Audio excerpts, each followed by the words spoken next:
song came out, like Arthur sing a song called Girl I've Got a Date.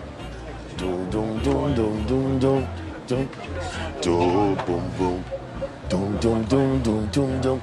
And when Duke Reed put on that song, I was there. He had to play the song about 1,000 times. And you can see this guy was very fast. He had to spin, he had to dance, he had to dance in a fast pace. So what we did was, at the time, most of them had the same bass line because the bass man didn't have enough time to emphasize on his bass line. So what we did was cut it down a little so the bass man could more move his fingers and have a line. So that's how you come to have these reggae lines. Do do do do do do doom doom. Do do do do do do doom doom. You know, you give him more time to do that. In the Sky you couldn't do that. Reed's Trojan sound system had been notorious for the vicious fights that often accompanied his dances. Experiences which made the ex-policeman the ideal man to set up his Treasure Isle studio amongst the rude boys of downtown Kingston. He was a no-nonsense man. He never harbor any foolishness. Police used to go and come. If you're a rude boy, you have to leave your rude boy business outside, right? Then Joe could have seen you. As I say, he was a no-nonsense man. And this is the studio over there on top. Was the studio.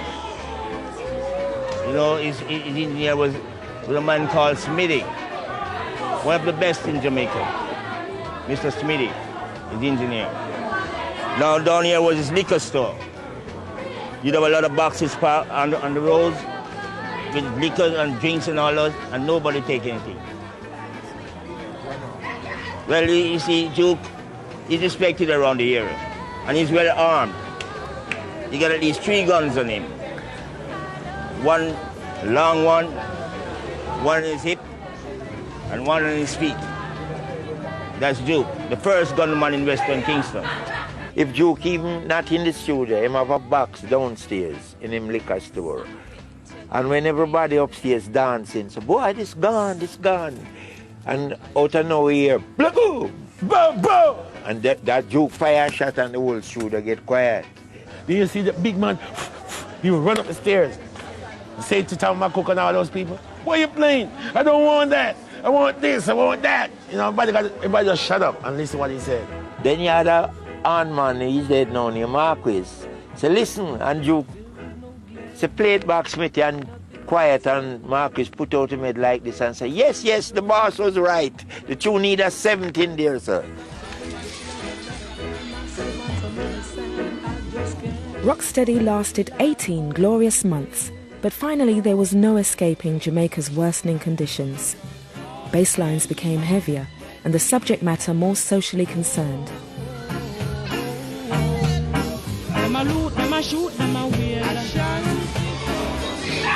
Give me money.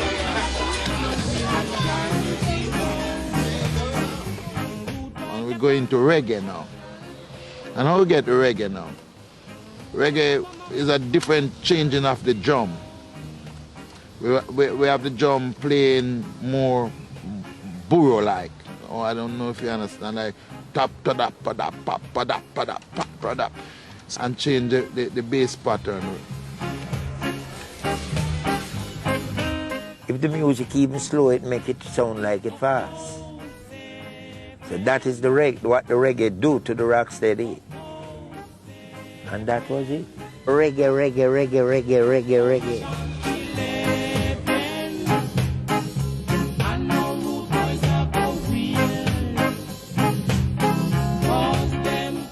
Reggae was everywhere. Dozens of studios sprang up and sheer volumes saturated the market. Producers needed a new outlet for the music.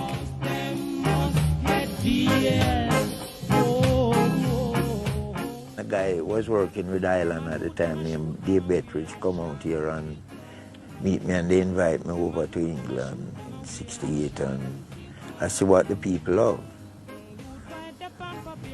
England is the gateway to really reggae music.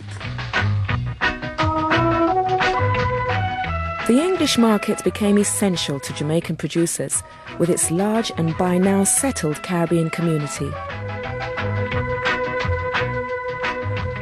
When I went to London, Bob Andy and myself, That was when I first learned that Feel Like Jumping was also a big song in England. We were just in Jamaica not knowing what was happening.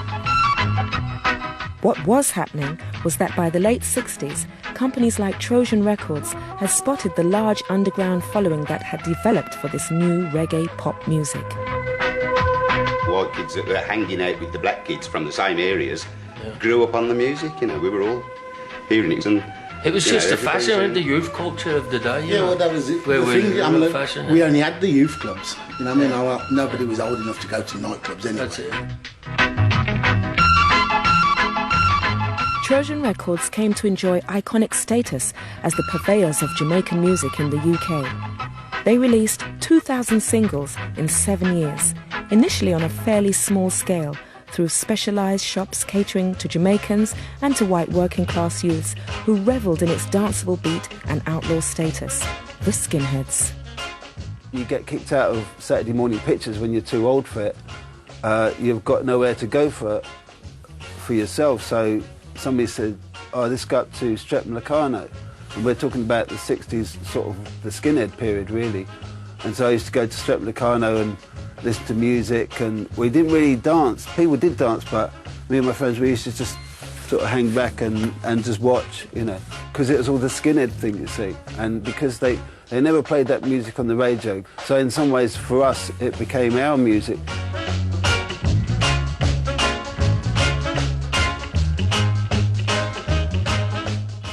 The Skinheads at the time were really into reggae.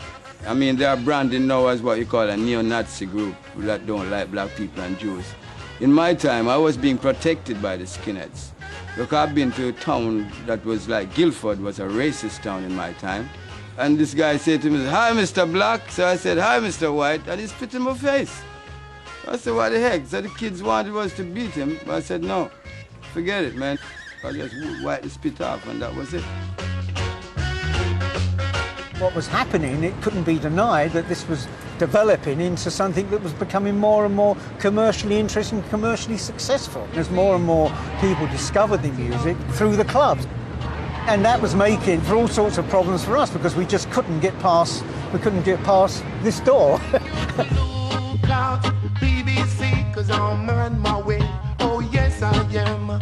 Long walk to the BBC, but I know I'll make it someday. I think there was a perception amongst the reggae labels that the BBC dismissed reggae to a certain extent. To be fair, I think possibly, yes, I think they might have a slight case there.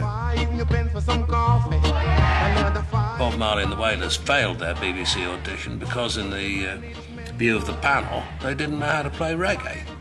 Which was, but then you get some kind of, the BBC Dance Orchestra doing a strict tempo version of reggae. People would say, oh, that's how reggae should be.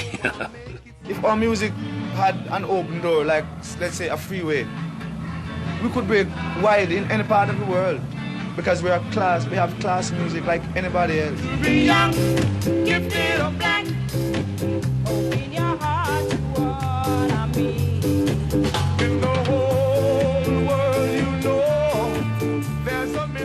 We just did that song because we were teenagers wearing afros and, trying to be two conscious black people. And we said, this is a good cover song for us to do.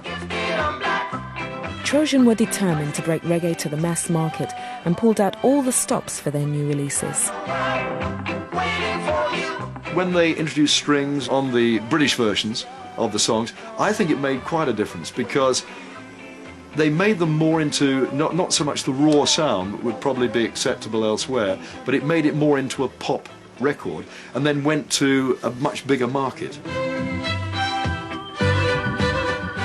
Reggae became part of pop mainstream. Skinheads, the BBC, school dances, suddenly everyone was playing reggae. Sounds of soul. I am W.O.O. and I'm still here again.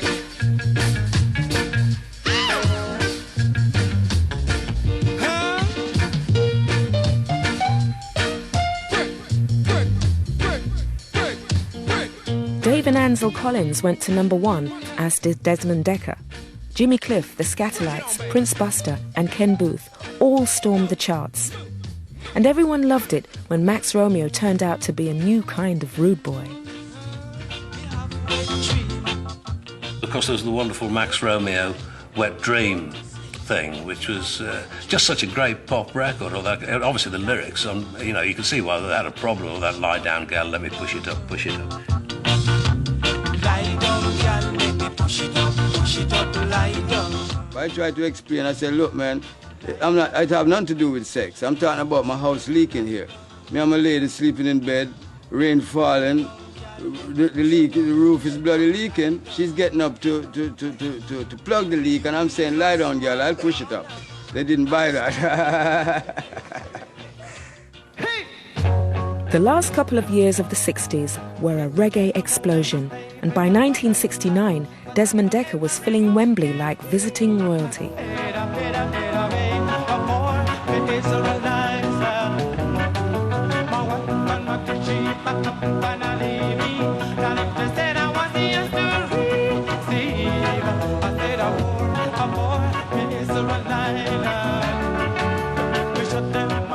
That reggae pop music, I suppose, we were beneficiaries of it as well, The doors had been opened and people have been softened up enough to start listening,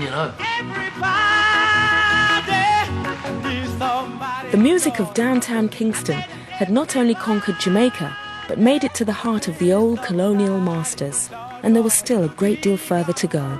Oh, we gotta do our thing. Everybody got to rock. They gotta do your thing. Yeah. You got to do your thing. Hey, you got to do your thing.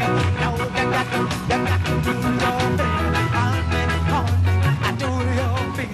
We've got to, I've got to stay. Bye-bye. I'm going. Hallelujah. I got